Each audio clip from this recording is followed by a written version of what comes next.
है 2021 के बैच के स्टूडेंट्स का, ये हम रिजॉल्व करें, इनको हम अनुमति दें कि किसी और कंट्री में भी अपनी पढ़ाई पूरी कर सकते हैं। क्योंकि कल को मान लो रशियन आर्मी एक बड़ा एडवांस करती है या फिर रशिया एक बहुत ही अग्रेसिव अटैक करता है यूक्रेन। अस्सलाम वालेकुम, वेलकम टू ट्रू एक्स। उम्मीद करते हैं आप बिल्कुल फिटफाट जबरदस्त और शानदार जिंदगी गुजार रहे होंगे। आज हम आपके साथ लेटेस्ट वीडियो के साथ हाजिर हैं और इस वीडियो के बारे में हम बताएंगे दुरंत से भाई। आज की वीडियो हमारी किस टॉपिक पे है? India face anger in Ukraine S India is accused of supporting Russia. देखेंगे आपके साथ मिलकर। ओरिजिनल वीडियो का लिंक वर्ल्ड अफेयर के डिस्क्रिप्शन में है। अगर आप सपोर्ट करना चाहते हैं तो आप कर सकते हैं। वीडियो फिर हम करते हैं स्टार्ट। नमस्कार and I welcome you to world affairs. मैं हूं प्रशांत धवन। नाउ रिसेंटली आपने ऐसे आर्टिकल देखे होंगे जहां पर यह लिखा है कि लीव आवर कंट्री। यूक्रेन में इंडियन स्टूडेंट्स को यह कहा जा रहा है कि हमारा देश छोड़ के यहां पर निकल जाइए। इंडियन स्टूडेंट्स बहुत ज़्यादा डर में जी रहे हैं इन यूक्रेन। इस पर वेरियस न्यूज़ आउटलेट्स ने आर्टिकल्स पब्लिश किए हैं। यहाँ पे आप देख पाओगे Indian students in Ukraine face wrath of locals as war with Russia rages on. अब यहाँ पे आप कहोगे wait wait, Indian students Ukraine में ये इशू रिजॉल्व हो नहीं गया था। आई मीन क्लियरली याद आ रहा है ऑपरेशन गंगा लॉन्च किया गया था जिसके अंडर इंडियन स्टूडेंट्स को ये कहा गया था कि आप पोलैंड या फिर रोमेनिया हंगरी में पहुंच जाइए। फिर उसके बाद इंडियन स्टूडेंट्स को एयरलिफ्ट करके वापस भारत में लाया गया था। वो सब क्या था? वेल समझाता हूँ आपको। बिल्कुल ऑपरेशन गंगा के अंडर ज़्यादातर इंडियन स्टूडेंट्स को हम वापस ले आए थे। ऑलमोस्ट सारे इंडियन स्टूडेंट्स को हम वापस ले ही आए थे। मगर उसके बाद हमने देखा है कि कई भारतीय स्टूडेंट्स इंडिया से फिर से यूक्रेन में गए हैं। करीब 3,400 के आसपास Indian students. By the way operation Ganga में हमने यूक्रेन से जो इंडियन स्टूडेंट्स निकाले थे उनका नंबर था करीब 18,000। तो 3,400 इंडियन स्टूडेंट्स वापस ऑपरेशन गंगा से गुजरने के बाद वापस चले गए यूक्रेन में। अब यहाँ पे आप कहोगे ओके मगर ये क्यों किया जा रहा है, स्पेशली एक ऐसे कंट्री में जहाँ पे इनकी खुद की आबादी गिर गई है। क्योंकि यूक्रेन का देखिए इंफ्रास्ट्रक्चर लॉस इतना ज़्यादा बड़ा हुआ है, रशिया ने इतनी तबाही मचाई है इस कंट्री में कि यूक्रेन की आबादी एक टाइम पर जो आराम से 4.6 करोड़ के आसपास हुआ करती थी, अब गिर गिर कर ऑलमोस्ट 4.4 करोड़ के आसपास जा रही है। और कोई बड़ी बात नहीं है अगर ये वॉर लंबी चली, जो रशिया काफ़ी बार कह चुका है कि कोई बड़ी बात नहीं है कि ये वॉर कई दशकों तक चले, तो यूक्रेन की आबादी आराम से 3 करोड़ के आसपास पहुंच सकती है बिकॉज ऑफ द वॉर। तो जिस देश में इनके नेटिव लोग ही छोड़ के जा रहे हो, इंडियन स्टूडेंट्स वापस इंडिया से यूक्रेन क्यों जाएंगे? वेल इसका रीजन है करियर। देखिए बहुत सारे इंडियन स्टूडेंट्स हैं जो यूक्रेन से इंडिया वापस तो आ गए, प्राइमरली जो 2021 के बैच वाले थे। इनके साथ प्रॉब्लम ये हो रही है कि ये चाहते हैं कि यूक्रेन की जगह किसी और देश में इनको पढ़ने की अनुमति मिल जाए, मगर एनएमसी की गाइडलाइंस की वजह से ना ये लोग ऐसा कर नहीं पा रहे। और इसलिए आपने बहुत सारे आर्टिकल्स देखे होंगे जहां पर ये लिखा है कांट गो बैक, मतलब कि यूक्रेन वापस जा नहीं सकते। यहाँ पे आप देख पाओगे लिखा है not allowed to change country, Ukraine return students stuck in limbo, seek help from government. तो कई स्टूडेंट्स हैं देखिए उनका करियर बुरी तरीके से फंस चुका है। वो लोग कह रहे हैं कि सिंस हम 2021 के बैच के हैं हमें ये अनुमति नहीं मिल रही कि अगर मान लो हमने 1 या 2 साल पढ़ाई कर ली है यूक्रेन में, तो बाकी के जो 2 साल हैं जितना भी टाइम बचा है वो हम किसी और कंट्री में कंप्लीट कर दे। सिंस ये अनुमति हमको मिल नहीं रही तो इसलिए वापस जा रहे हैं ये यूक्रेन में पढ़ने के लिए। अब एक आर्ग्यूमेंट आप ये दे सकते हो कि मगर फिर भी यूक्रेन जाना आज के समय काफ़ी डेंजरस है। आए दिन हम सुनते हैं कि हाइपरसोनिक मिसाइल रशिया बरसा देता है, तो ऐसी स्थिति में यूक्रेन कोई क्यों जाना चाहेगा? आप देखिए करियर इतनी बड़ी चीज़ होती है, आपने देखा होगा काफ़ी बार लोग अल्टीमेट स्टेप भी ले लेते हैं करियर की वजह से। और इस केस में बहुत सारी मिडिल क्लास फैमिलीज हैं, वो लाखों रुपए खर्च चुकी हैं यूनिवर्सिटी फीस में और खर्चों में। तो एक तरीके से आप कह लीजिए उनकी मजबूरी बन गई है यूक्रेन में वापस जाना। यहाँ पर मैं किसी को ना ब्लेम नहीं करूंगा कि क्यों जा रहे हो, तुम्हारी गलती है वगैरह। कोई भी अपने राइट माइंड में आज के समय यूक्रेन में नहीं जाएगा। और देखो यूक्रेन में जाकर भी इन बच्चों को बहुत ज़्यादा प्रॉब्लम फेस करनी पड़ रही है। सबसे बड़ी प्रॉब्लम तो मैं क्लियरली कहूँगा हेट्रेड की। रेसिज्म तो नहीं कहूँगा, रेसिज्म तो देखिए यूरोप में किसी भी कंट्री में आप चले जाइए, अगर आप इंडियन ओरिजिन के हैं तो कोई ख़राब लोग आपको मिल जाएं, रेसिज्म हो सकता है। मगर इस पर्टिकुलर केस में देखा जा रहा है कि इंडियंस को काफ़ी बार टारगेट किया जाता है इस बेसिस पर कि जी इंडिया सपोर्ट कर रहा है रशिया का। ये लिटरली आप देखोगे कई न्यूज़ आउटलेट्स ने ये बात पब्लिश करी है कि यूक्रेन में कई बार ना इंडियन स्टूडेंट्स को ताना देकर ये कहा जाता है वापस जाओ इंडिया में, तुम्हारा यहाँ पर कोई काम नहीं है। तुम Indians, you Indians are good friends with Russia, तुम लोग रशिया के दोस्त हो, तुम्हें यूक्रेन में नहीं होना चाहिए। अब देखिए ये जो अपने आप में टॉन्ट है कितना ज़्यादा इग्नोरेंट है, कितना ज़्यादा अजीब है, क्योंकि बिल्कुल जियोपॉलिटिकली इंडिया रशिया के रिलेशंस बहुत अच्छे हैं। हम इनके कोई एलाई नहीं है, क्योंकि इंडिया किसी भी कंट्री का एलाई नहीं है फॉर्मल बेसिस पर, मगर बिल्कुल इंडिया और रशिया आप कह सकते हैं बहुत ही स्ट्रॉन्ग पार्टनर्स हैं। बट क्या इंडिया ने रशिया को मिलिटरीली हेल्प करी है? क्या हमने रशिया को ड्रोन्स भेजे या फिर कोई मिसाइल भेजा? नहीं। जिस तरीके से ईरान हेल्प कर रहा है रशिया की, इंडिया ने वैसे किसी भी तरीके से हेल्प नहीं करी है रशिया की।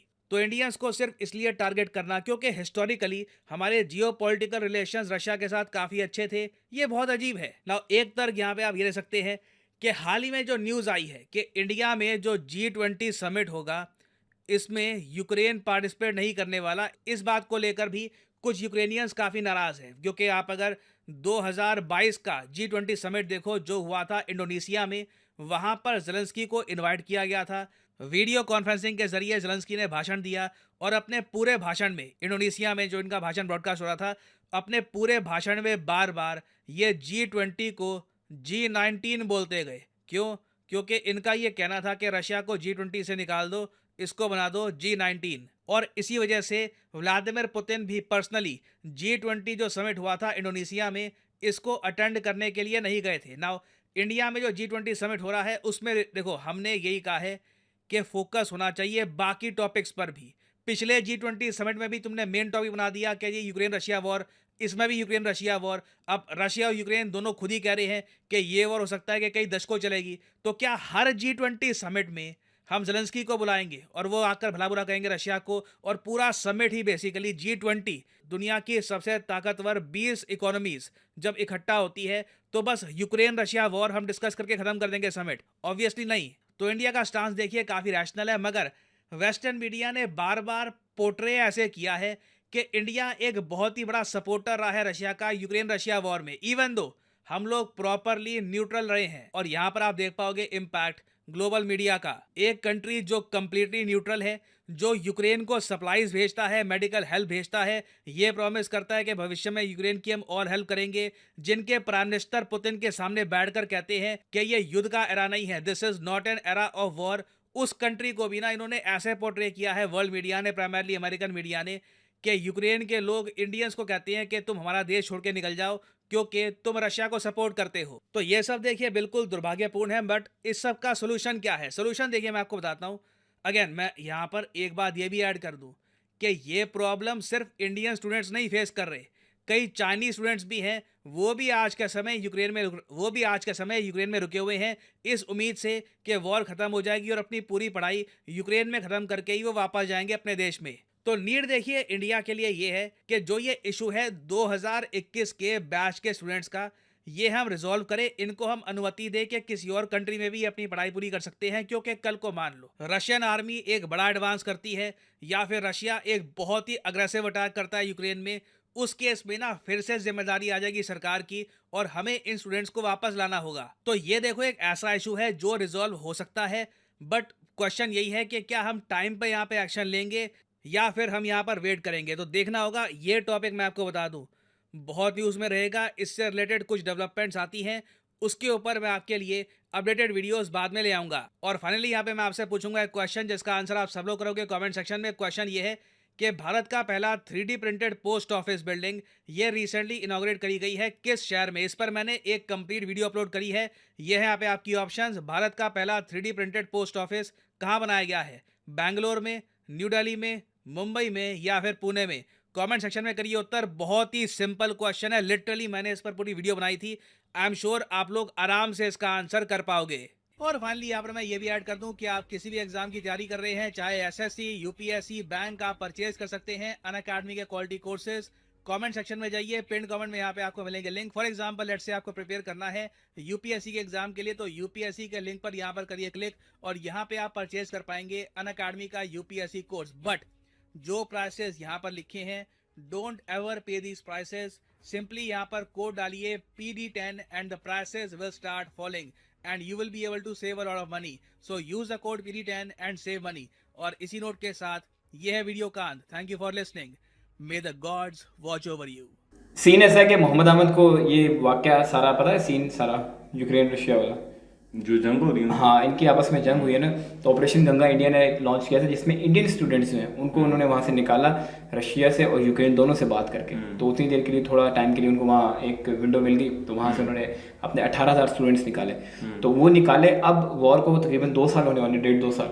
तो अब वॉर अभी भी चल रही है, लेकिन काफ़ी स्टूडेंट्स वापस गए हैं सिर्फ करियर की वजह से। अपने जो पढ़ रहे थे स्टूडेंट थे वहाँ पे, एजुकेशन यूरोपियन स्टाइल जो भी सारी चीज़ें वहाँ पे होती हैं, तो उसकी वजह से इंडियन स्टूडेंट भी गए और चाइनीज स्टूडेंट भी गए, तो दोनों वहाँ पे गए हैं। अब बता रहे हैं कि 3,400 के आसपास स्टूडेंट्स वहाँ पे गए हैं, वापस चले गए। हाँ, और अब उनको वहाँ से दोबारा से फेस करना पड़ रहा है कि वहाँ के यूक्रेनियन जो हैं, वहाँ के जो सिटीजन्स हैं, वो ये कह रहे हैं कि आप यहाँ से निकल जाए हमारे कंट्री से, क्योंकि आप लोग सपोर्ट करते हैं रशिया को जो हमारे ऊपर हमला कर रहा है। और सेम यही बात वो चाइना के लिए भी कर रहे हैं, यानी चाइना के स्टूडेंट्स के लिए भी परेशानी इस तरह बन रही है, क्योंकि रशिया, चाइना और इंडिया और रशिया जो है कि आपस में बड़ी अच्छी दोस्ती है। वो तो आई थिंक अलायंस में रशिया और चाइना जो है, लेकिन इंडिया और रशिया अलायंस तो नहीं है, कि अलायंस तो होता है ना कि हम आपके साथ हैं, हम आपका साथ देंगे, ये वो सारा, लेकिन ये कि उनकी दोस्ती अच्छी है।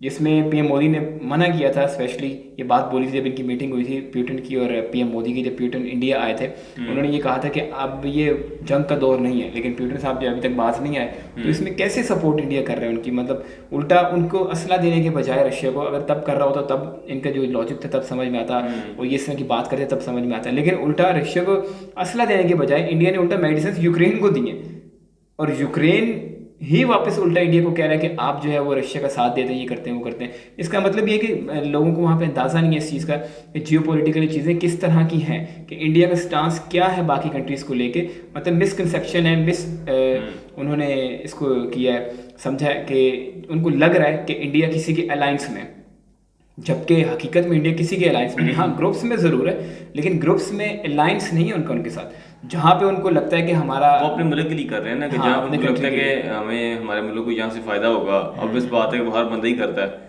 हर बंदा हमारे डाल ये कि हाँ कि वो जो है ना अपने मतलब के लिए कुछ भी कर सकेगा, ठीक है। जैसे कि फॉर एग्जांपल जहाँ पे उनको लगेगा कि हाँ यहाँ पे हमें मेडिसिन भेजनी चाहिए, यहाँ पे हमें मदद करनी चाहिए, वो करेगा। और दूसरे ममालिक की तरह, जैसे अभी रिसेंटली उन्होंने बताया कि उन्होंने यूक्रेन को दी है मेडिसिन, ठीक है, लेकिन उनकी हेल्प भी नहीं की।